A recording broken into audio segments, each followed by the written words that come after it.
अब तुलसीदास की जो है कविताएं थी उसका दूसरा हिस्सा है पद।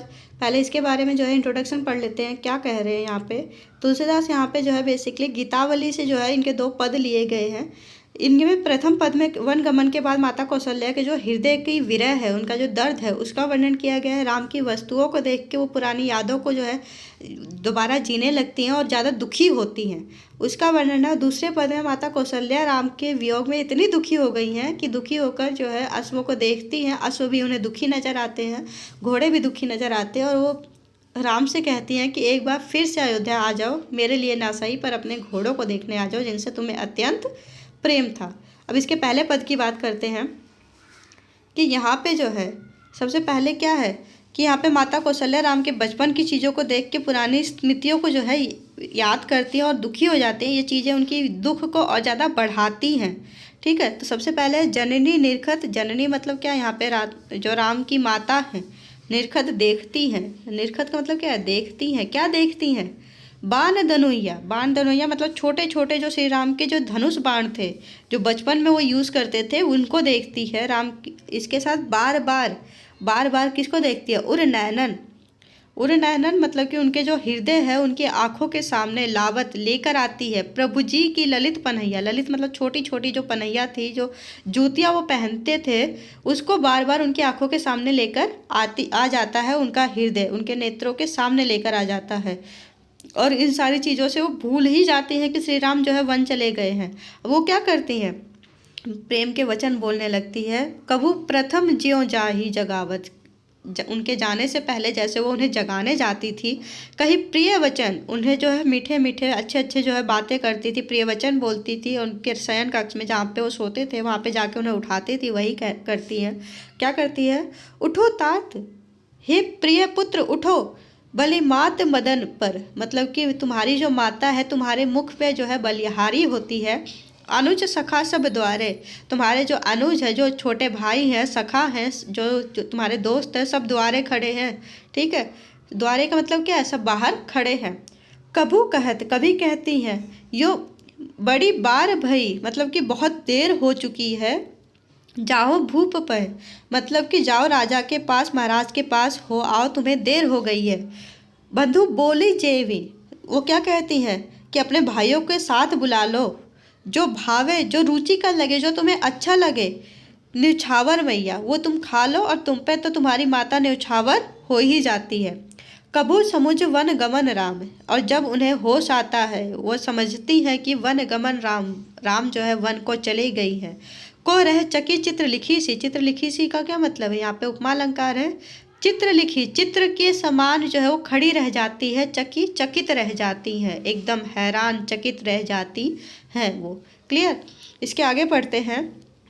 तुलसीदास वह समय कहे, तुलसीदास जी कहते हैं कि माता का वो समय जो है, स्थिति का वर्णन जो है किया ही नहीं जा सकता है। कहे लगत प्रीति सखी सी, ऐसा क्या लगता है कि उन्हें ऐसा लगता है कि उनकी दशा ऐसी है कि जैसे मोरनी के समान है, जो प्रसन्न होकर नाचती है और अंत में अपने पैरों को देख के क्या करती है, दुखी हो जाती है। सिखी सी मतलब मोरनी सी। ठीक है, सिखी सी का मतलब क्या है, मोरनी सी है। और इसमें भी क्या आ जाता है, उपमा अलंकार आ जाता है। इसमें जो है वो कहती है कि वो मोरनी सी लगती है। मोरनी सी क्यों लगती है, जब मोरनी जो खुश होकर नाचती है और जैसे ही उसका ध्यान उसके पैरों पे जाता है, क्योंकि उसके पैर जो है वो बदसूरत एक तरीके से होते हैं, वो उतने सुंदर नहीं होते हैं, तो जैसे ही उसका ध्यान उसके पैरों पे जाता है वो रोने लग जाती है। वही हाल जो है यहाँ पे किसका है, कौशल्या का है, कि वो पुरानी यादों में जब तक खोई रहती है तब तक उसे बहुत ज़्यादा खुशी मिलती है, आनंद मिलता है। वो प्यार से राम को बुलाती है, और जैसे ही उन्हें होश आता है कि राम वन को चले गए हैं, वो रोने लग जाती हैं। क्लियर हो गया। अब अगले पद पे चलते हैं। राघो एक बार फिर आओ। यहाँ पे जो है माता कौशल्या क्या कह रही है, अब उसकी अश्व को, मतलब कि जो श्री राम को बहुत प्रिय अश्व था, घोड़ा था, उसकी दशा को देख के वो क्या कहती हैं, राघो एक बार फिर आओ, राम एक बार फिर से आ जाओ। ए बर बाजी, बाजी का मतलब क्या होता है, अश्व, घोड़ा। ठीक है। बिलोको, बिलोकी का मतलब देख कर, देख कर। आपन बहुरो बनिए सिधावो, इसका मतलब क्या है कि तुम जो है एक बार यहाँ आके जो है अपने घोड़े को जो है फिर से पुनः वन को चले जाना। आपन बहुरो बनियो सिधावो मतलब वापस जो है वो चले जाना। जे पई प्याय,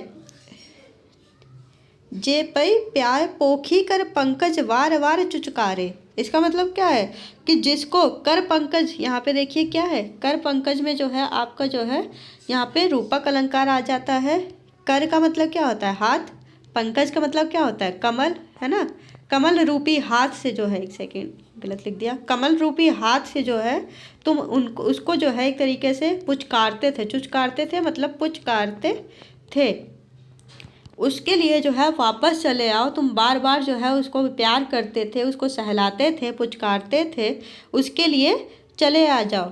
क्यों जीवी मेरे राम लाडले ते अब निपट बिसारे। अब वो क्या कहती है कि हे मेरे राम लाडले, भला वह तुम्हारे बिना क्यों जीवी। क्यों जीवी का मतलब क्या है, क्यों जिएगा, तुम ही तो उससे प्यार करते थे, अब तुम्हारे बिना उसके पास जीने का तो कोई कारण ही नहीं बचा है। ते अब निपट बिसारे, और इसीलिए जो है जिसको तुमने अब भुला दिया है तो अब वो जो है क्या तुम्हें छोड़ के जाने की तैयारी कर रहा है, वो उदास हो गया, सीधी सी बात है, यही है ना। भरत 100 गुनी सार करत है, और भरत को भी पता था कि तुम्हें इस घोड़े से कितना प्यार है। 100 गुनी सार, 100 गुनी का मतलब क्या है, तुमसे 100 गुना ये इसकी सार करता है, देखभाल करता है भरत इसकी, ठीक है। अति प्रिय जान तिहारे है, क्यों करता है, क्योंकि तुम्हें ये अति प्रिय है, बहुत ज़्यादा प्यारा है। तदपि दिने दिन, तदपि मतलब तब भी, दिने दिन, दिन पे दिन, है ना, हर रोज जो है, दिन होत सावरे मनु कमल हिम मारे। ये झावरे, झावरे का मतलब क्या है, उसका जो स्थिति है वो खराब होती जा रही है, कुम्हलाने लगा है, वो क्या करने लगा है, कुम्हलाने लगा है। कैसे कुम्हलाने लगा है, मनु कमल हिम मारे। मनु का मतलब क्या है, यहाँ पे उत्प्रेक्षा अलंकार आपका आ गया, मानो, उत्प्रेक्षा अलंकार, मानो क्या हो गया है, कमल हिम मारे, कमल पे जैसे हिमपात हो गया है, बर्फ गिर गई है और कमल क्या हो जाता है, कुम्हला जाता है, मुरझा जाता है, वैसे ही तुम्हारे बिना तुम्हारा घोड़ा क्या हो रहा है, मुरझा जा रहा है। क्लियर हो गया। इसके आगे चलते हैं। सुनो पथिक, अब वो जो है ये सारी बातें कह तो रही है लेकिन राम को सुनाई थोड़ी ना देगी, तो वो अपने संदेशा भेजती है। पथिक का मतलब क्या होता है, रास्ते में आने जाने वाला व्यक्ति, जो भी जो मुसाफिर है। सुनो पथिक, पथिक तुम सुनो, जो राम मिले, अगर तुम जा रहे हो तुम्हें रास्ते में कहीं राम मिल जाए, बन कहियो, बन मतलब राम मिले, बन जंगल में कहीं जो है राम मिल जाए, कहियो मात संदेशा, मेरा संदेशा उनसे जरूर कह देना। क्या संदेशा है, तुलसी मोहो और सबहिन ते इन्हों बड़े अंदेशा। तुलसी मुझे और सबको जो है मेरा यह संदेश दे देना, और हम सबको जो है तुमसे बहुत अंदेशा है, तुम्हें जो है बहुत उम्मीदें हैं कि तुम घोड़े की जो है तुम्हें बहुत चिंता थी, और इसीलिए एक बार उसे आके क्या दोगे, तुम सांत्वना दोगे, ताकि तुम्हारे जाने पे वो ठीक से रह सके। क्लियर हो गई इतनी चीज़ें। अब जो है इसके प्रश्न उत्तर पे आ जाते हैं। राम के वन गमन पर उनकी वस्तुओं को देख के माता कौशल्या कैसा अनुभव करती है, बताइए। राम के वन गमन के बाद उनकी वस्तुओं को देख के माता कौशल्या बहुत ज़्यादा भावुक हो जाती है, बहुत ज़्यादा जो है व्याकुल हो जाती है, दुखी हो जाती है। उनसे संबंधित वस्तुएं जो है उन्हें बार बार अपने प्रिय पुत्र राम की याद दिलाती है, उन्हें धनुष बाण दिखती है, जूतियाँ जो है उनकी देखती है, और इतना प्यार करती है वो उनसे कि बार बार उसे अपने दिल से, हृदय से लगाती है, अपनी आँखों से लगाती है। और इसीलिए जो है उन्हें जो है वो कहती है कि अगर तुम मेरे लिए ना सही तो अपने घोड़े के लिए आ जाओ, जिससे तुम्हें अत्यंत प्रेम था, जो तुम्हारे बिना अब जो है मरना स्नान, मतलब कि एकदम से जो है उसकी जो सेहत है वो गिरती जा रही है। चलिए आगे पढ़ते हैं। रही चकी चित्र लिखी सी पंक्ति का मर्म अपने शब्दों में स्पष्ट करें। इस पंक्ति का मर्म क्या है कि राम का स्मरण करके जब उन्हें याद आता है कि राम जो है उन्हें छोड़कर वन को चले गए हैं, तब वो बिल्कुल हिलती डुलती नहीं है, उनके अंदर की जो मूवमेंट है वो बिल्कुल ख़त्म हो जाती है कौशल्या की। वो चकित सी, हैरान होकर बिल्कुल वैसी एक आकृति, एक चित्र के समान जो है खड़ी रह जाती है। कौशल्या राम की वस्तुओं को देख के राम के बचपन का जो स्मरण करने लगती है, और जब उन्हें होश आता है तो एकदम स्थिर हो जाती हैं। नेक्स्ट है गीतावली से संकलित पद। राघो एक बार फिर आओ में निहित करुणा और संदेश को अपने शब्दों में स्पष्ट कीजिए, यही होगा, अपने शब्दों में स्पष्ट कीजिए। इसमें क्या है कि राघो एक बार फिर आओ में माता कौशल्या की करुणा संदेश देती है। वो माता कौशल्या इस पंक्ति के जरिए कहती है कि राम एक बार फिर से तुम कहाँ चले आओ, अयोध्या चले आओ। अब की बार वह अपने लिए नहीं कहती है, बल्कि किसके लिए कहती है आने के लिए, घोड़ों के लिए कहती है कि घोड़ों के लिए आ जाओ। इनसे, अश्वों से, घोड़ों से तुम्हारा जो वियोग है, तुमसे दूर होने का जो दर्द है वो उनसे सहा नहीं जा रहा है। वो दिन प्रतिदिन दुर्बल होते जा रहे हैं। उन्हें सिर्फ और सिर्फ क्या चाहिए, अपने स्वामी अपने राम के हाथों का स्पर्श चाहिए। अगर तुम एक बार आके उन्हें सहला दोगे, पुचकार दोगे, तो दोबारा से हो सकता है वो अपनी जो पुरानी वाली स्थिति है उसमें आ जाए। इसमें राघव या फिर राम के अयोध्या लौटने के लिए संदेश देने की बात की गई है और पशुओं के प्रति क्या दया भाव दिखाने की बात की गई है। क्लियर। नेक्स्ट चलते हैं उपमा अलंकार के 2 उदाहरण बता ही चुकी हूँ मैं। रही चकी चित्र लिखी सी, और यहाँ पे यहीं पे आ जाता है आपका, और दूसरी वाली क्या थी, लागत प्रीति सीखी सी। ठीक है। नेक्स्ट चलते हैं, उत्प्रेक्षा अलंकार का प्रयोग कहाँ और क्यों किया गया है, उदाहरण सहित लिखिए। उत्प्रेक्षा अलंकार जो है बेसिकली अगर मैं बात करूँ तो उत्प्रेक्षा अलंकार का प्रयोग कहाँ होता है, ऐसी जगह पे होता है जहाँ उपमेय और उपमान की संभावना, कोशिश की जाती है कि दोनों एक जैसे हैं, ऐसा कवि जबरदस्ती कहता है कि आप ये मानिए।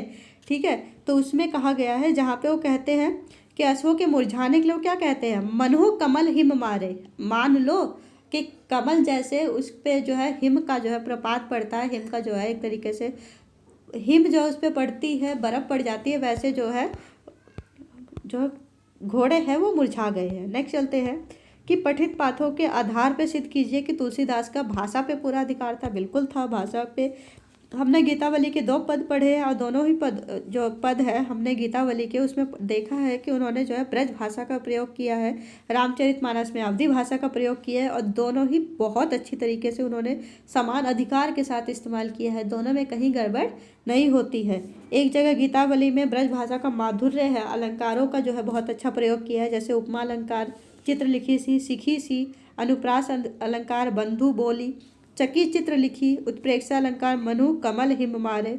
तुलसी की भाषा जो है भाव की गहराई को समझती है, ऐसे ही नहीं है कुछ भी उठा के लिख दिया, भाव के अनुरूप लिखती है वो। पाठ के किन्हीं 4 स्थानों पर अनुप्रास के स्वाभाविक और सहज प्रयोग को छाट कर लिखिए। तो सबसे पहले तो क्या है, नीरज नयन, ये मैंने आपको स्टार्टिंग में ही बताया था, है ना, नीरज नयन जल बाड़े, इसमें 9 वर्ण की आवृत्ति है। दूसरा क्या है, प्रेम है प्रपंचु, प्रेम मेरा प्रपंच नहीं है। ठीक है, प्रेम प्रपंचु, मेरा प्रेम जो है वो प्रपंच नहीं है। तीसरा कहाँ पे है, दुसह दुख दैव, मतलब कि मेरा जो दुख है वो जो है दुस्सह हो गया, उसको बर्दाश्त करना मुश्किल है। ठीक है। चौथा क्या है, ज्यों जाई जगावत, ज्यों जाती थी जगाने, इसमें भी जो है क्या है, अनुप्रास अलंकार है जब वर्ण की आवृत्ति के कारण से।